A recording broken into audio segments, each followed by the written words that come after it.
Vamos a tomar contacto con Paulina Astroza, quien deberíamos ver ya allí en pantalla, analista internacional, para conversar precisamente de este tema. Profesora de la Universidad de Concepción. Paulina, buenos días. Hola, buenos días. Hola Paulina, buenos días. Te escuchamos, pero no te vemos todavía, pero no importa. Bueno, ahí te vemos, así que ahora estamos para televisión y para radio. A ver, empecemos por esto, pues, que tiene tantos frentes en realidad abiertos la administración de Donald Trump.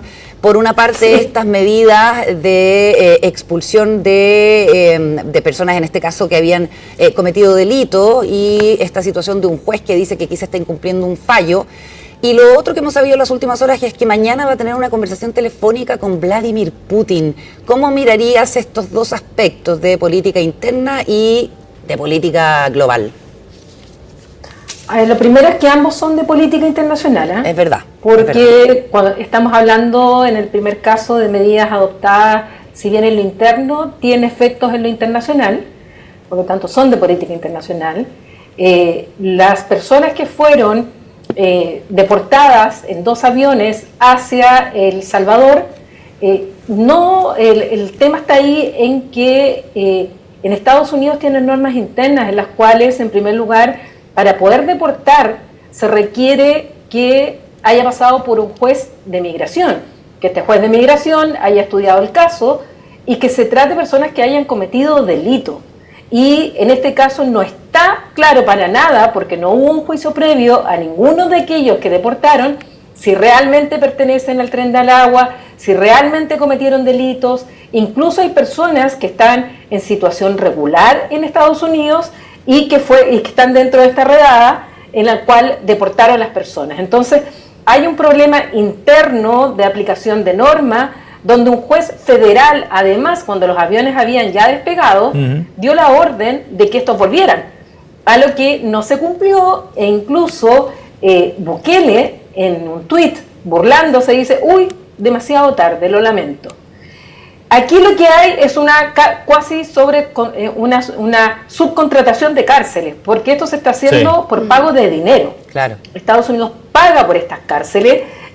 Marco Rubio también ayer en un tuit lo que estaba haciendo era alabar estas excelentes cárceles que tiene El Salvador y que lo felicitaba, y agradecía también esta disposición de recibir a estos inmigrantes.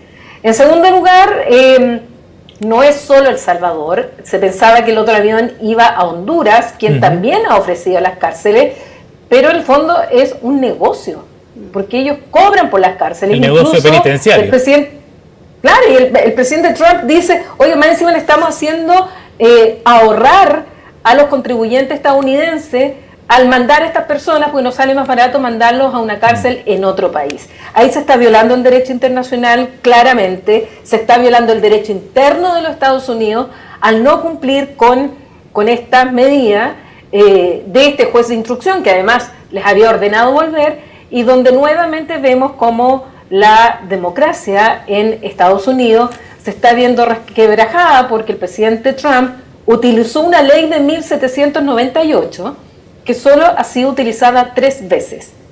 2 veces, bueno, una en épocas anteriores y 2 veces en el caso de las guerras mundiales, porque tiene que, para aplicarse esa ley, que es la que aplicó ahora, debe haber un estado de guerra.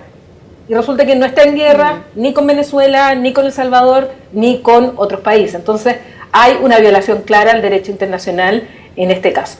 Paulina, y en esa misma línea habla aquí Isel Guerra, ¿cuáles podrían ser las acciones o de quién podría estar la base de tomar acciones en contra de Donald Trump? No solo de este juez que ha determinado este fallo en paralelo a lo que estaba ocurriendo ese día.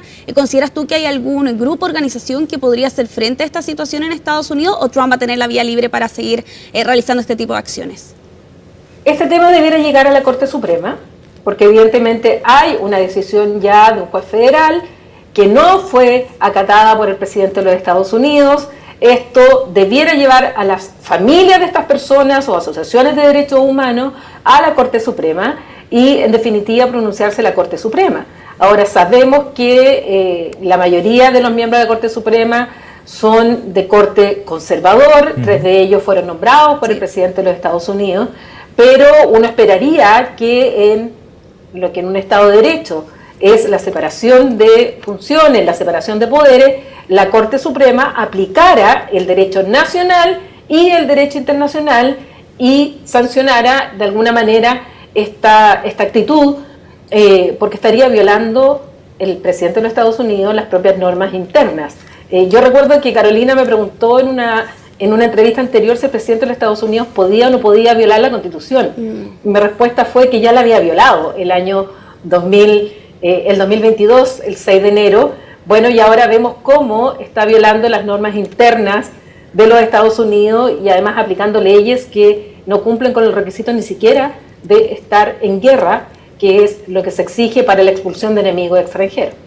Claro, y en esa misma línea, Carola Seba, y también para hacer el punto, hay quienes se plantean cuál es la base, ¿no? ¿Qué es lo que señala también Paulina para poder determinar que efectivamente está en guerra? Es decir, la presencia del Tren de Aragua, ¿es una invasión en Estados Unidos? Bueno, eso también es otra de las preguntas que también quedan respecto de esta situación. Y si vamos, Paulina, ahora a la llamada telefónica que ha anunciado la Casa Blanca sostendrá Donald Trump con Vladimir Putin mañana, sobre todo después de la ambigüedad que ha tenido el presidente americano respecto de la invasión rusa a Ucrania, donde llamó dictadora a Volodymyr Zelensky y se mostró cercano a Putin, pero luego aparentemente está poniendo algo de distancia. ¿Cómo lo ves tú?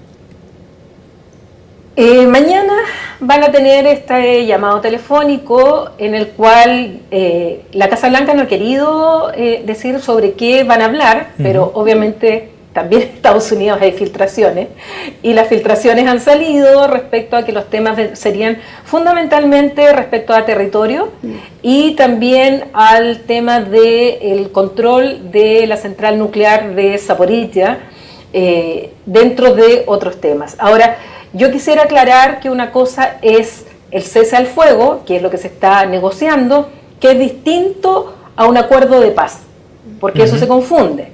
El cese al fuego es temporal, es no seguir atacándose durante un tiempo determinado. De hecho, lo que se negoció con Zelensky es un mes. En el caso de lo que se está proponiendo, por lo tanto, es un cese al fuego, que obviamente el cese al fuego lo que busca es parar los ataques para que las negociaciones fluyan a un acuerdo de paz. Yo lo veo bastante difícil, en el sentido que aquí hay territorio ocupado por una parte por Rusia desde el año 2014, que es Crimea. Además se anexó el Donbass, Zaporizhia y Jersón, y por otra parte hay una parte del territorio ruso en el cual están los ucranianos, que es la zona de Kursk. Entonces, en el tema de, bueno, como una cosa es terminar con los ataques de uno a otro, el cese al fuego, pero otra es llegar al arreglo de paz. Y ahí es donde yo veo que hay mucha dificultad, porque yo creo que ninguna de las dos partes va a querer ceder territorio a la otra, sobre todo Crimea, que podría ser el punto más álgido en esta negociación. Y además que hay acusaciones, Medvedev, que fue presidente de Rusia, sí, ayer también estuvo planteando que aquí los que no quieren la paz son los ucranianos, que ellos sí quieren la paz, y que además esto del cese al fuego, lo único que quieren los ucranianos es ganar tiempo para rearmarse, que es la misma acusación y es la misma desconfianza que tienen los ucranianos de decir, claro, bueno, el cese al fuego lo único que va a permitir es que los rusos se vuelvan a ordenar, claro, vuelvan a potenciarse y que el ataque sea peor. Corre para todos lados. Paulina, te liberamos porque sabemos que tienes clases, a pesar de que está muy interesante la conversación. Seguiremos en una próxima oportunidad porque desde Estados Unidos sin duda nos van a seguir llegando noticias dadas las circunstancias. Gracias por el contacto, Paulina. Gracias. Dale, que estén bien. Me voy a clase. Chao. Chao. Nos vemos.